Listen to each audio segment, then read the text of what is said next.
Welcome to Tennis Spin, where we put our spin on your tennis. Today, I got my buddy Dimitrov here, and we're gonna actually go through his rackets. We're gonna hit a little bit, and I'm gonna do kind of a little bit of advising to see if he's got the right rackets and maybe if there's something better for him, maybe. Stay tuned. Sure hoping so.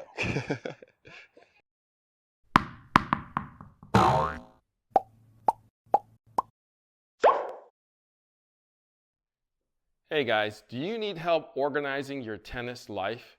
Well, think Go! We got the Axiom line here, the 9-pack duffel, my favorite bag, the 9-pack Axiom 2.0. They even make a 12-pack if you're going on tour. And my favorite backpack of all time. I love that bag. So if you want to organize your tennis life, think Go.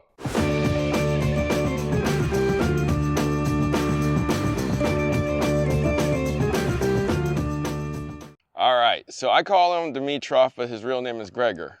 So, how you doing, bud? I'm doing well. How are you? All right, so we're gonna hit a little bit today. I'm gonna watch you play with your rackets and then maybe give you one or two rackets just to see what your stroke looks like. But let's go over to your bag and see what you got here. All right. So we got a Babolat bag here, and we have... So I'll start with what got me going when I first started playing tennis. The Clash. The Clash. Version 1. V1, my favorite. How'd you wind up with the Clash? Based on my favorite band in high school, basically. The Clash. I am based on the Clash and Joe Strummer. There you go. Oh, no way. So I'm probably better at strumming guitar than I am swinging a tennis racket. So you picked the racket because of your band? I pretty much did.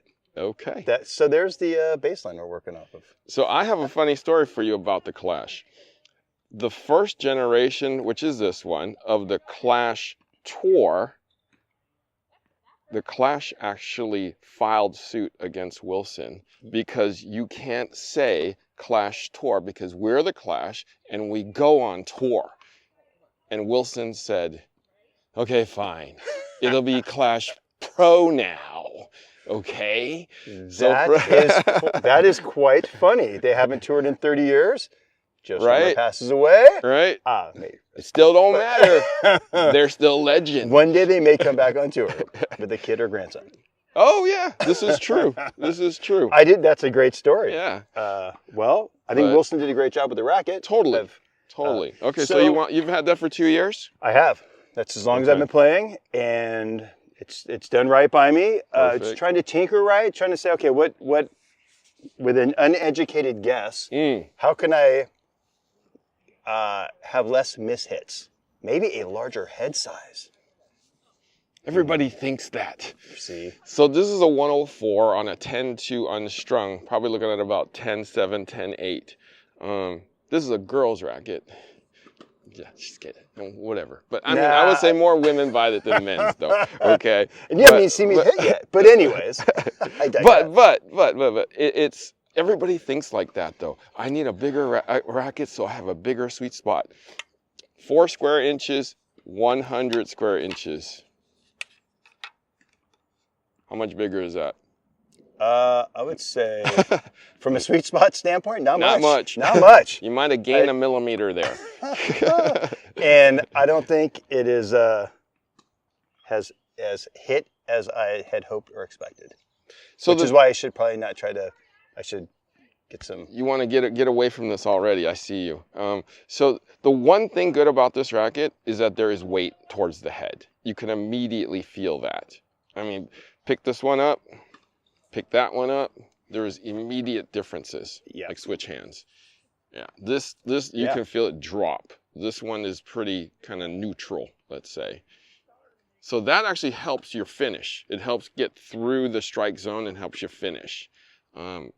Keeping it in the court may be a little bit of a problem though, because it's a little bigger and because it's head heavy. You got to control that spin. Makes sense. That's what I'm thinking. But I'm going to watch you hit with the Clash. I'm going to watch you hit with the Vocal. I brought out a whiteout and a blackout for you to test too, just to see what your swing looks like with the various types of rackets. Excellent. Look forward to the input. All right, Perfect. let's go. All right.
All right, we just got off the court with Dimitrov here.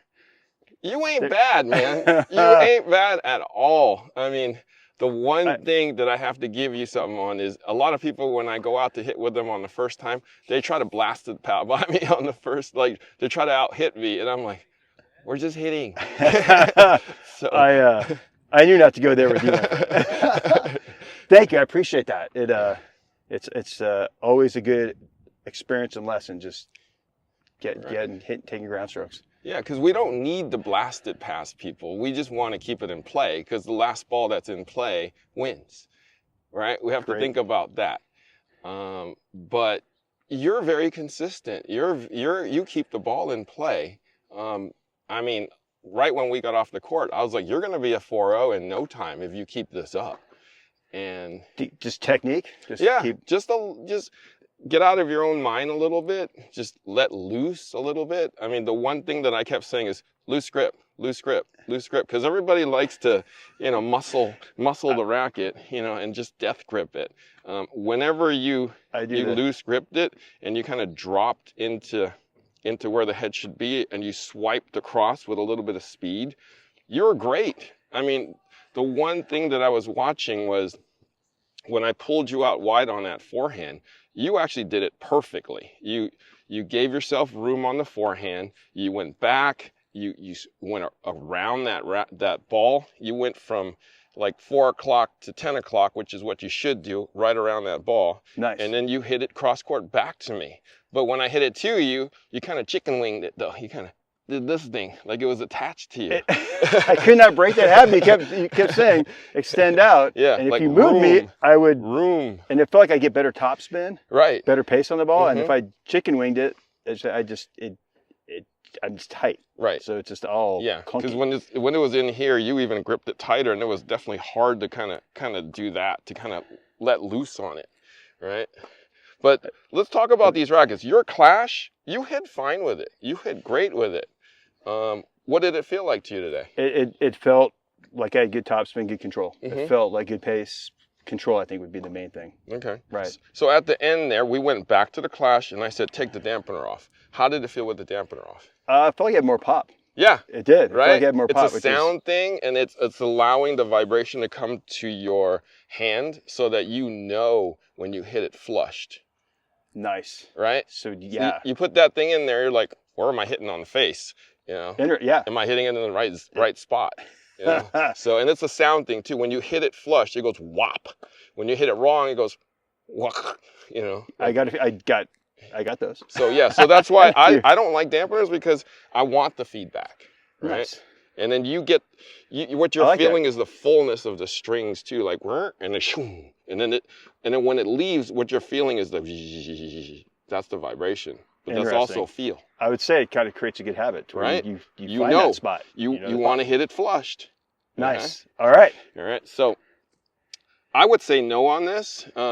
You were a little bit all over the place with this racket. I think it was a little too light, too head heavy for you, too big for you. And that's what's making it fly all over the place. Yeah, it was definitely.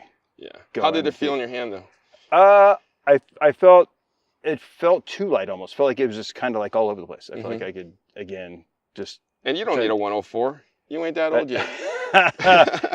This turned out to be this is a good day. It's made my day, I think. Okay, that's good feedback, because it didn't play like I thought. Yeah. Right. Yeah. I mean, it's like Gregor's a classic case of, beginners kind of like honeymoon period, maybe first date kind of thing. Like, you have a great first date. What happened after that? You were great on day one, What happened? It's the divorce time. Yeah, I think so. No third date is what we're doing. It's not you, it's me. Well, actually, yeah, maybe it's not. Yeah, it's not you, it's me. Exactly. I can't have you anymore. Okay. All right. That's great. When we put the white out in your hand, your ball came a little slower to me, but you kept the ball in play a lot easier.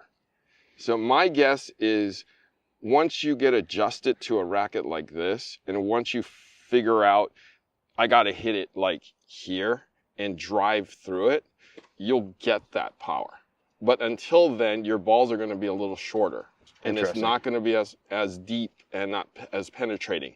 Because as soon as you went to this, I'm like, I backed up for one and it didn't come to me, and it kept doing that. So I was like, okay, you got more control there. Grip size have anything to do with a little bit? That's a quarter. That's a quarter. Okay. Interesting. Yeah. Because I've always played 4 3/8. I'd love to get more movement on the ball, maybe more spin on the serve. Smaller grip should have done that. Okay. Yeah. Interesting. I have to keep that in mind. But I think it's the structure of the racket and the nature of the racket being more flexible. That's not like pushing it out of there. Got it. Okay. Yeah. When you went to the blackout, you were a little more comfortable though. I felt like this racket, I was the most comfortable hitting this racket. Yeah. It's kind of like your Clash, except a little stiffer. Same head size, about the same beam, just a smidge heavier. What are the attributes, or what's the with a stiffer frame? More power. More power? More power. Interesting. Yeah, your Clash is this head size, but it's soft because of the material of the frame. This is more like a traditional racket where it's firmer. When you hit it right, it's stiff, and the strings will absorb and just shoot it out of there. Interesting. Whereas your Clash, the frame is going to bend, the strings are going to bend, and the whole thing is going to send the ball away. Interesting. Yeah. So it's going to dwell a little longer in that Clash. It's going to dwell a little shorter in here, and the strings are going to do most of the work. So it's traditional racket right here. Interesting. Yeah. So, but you like this one the most. I felt like if in your present state, you should probably stick with your own racket for now. Beautiful. And maybe look at something like this for Christmas. Okay. As long as I play through Thanksgiving. Yeah, exactly. All right. Don't stuff too much with the turkey. Good. You know me already. Okay, that's great feedback, because otherwise it's I was just kind of all over the place. So it's good to get some good some tangible things in relation to rackets. You have a great racket to play with still right now. I mean, you can just continue with the rest of your tennis career with this if you really wanted to. But I mean, a lot of us humans just want new stuff, and some of us humans just want a lot of rackets because we just like playing tennis and we just like to collect rackets. Therefore, we always have to try something new. So I would probably say try something like this on the next go around. Absolutely. If you feel the itch to, if you know what I mean. Hey, the holiday season's coming. Exactly. Shop early. Yo, Gregor's family. We're going to get a blackout, okay? A blackout. 4 3/8. A boa okay? match right there. Yes. Yeah, okay? 4 3/8. 4 3/8. Get two. Gregor, thank you so much for hanging out with me today. Thank you so much. I appreciate it. I appreciate all the information. Yeah, so no problem. You guys got to go down. Thank you so much for trying not to blast it by me. Hey, I knew it'd just come right back at me and I'd get embarrassed. So there we go. Thank you. Guys, thank you for watching Tennis Spin, where we put our spin on your tennis.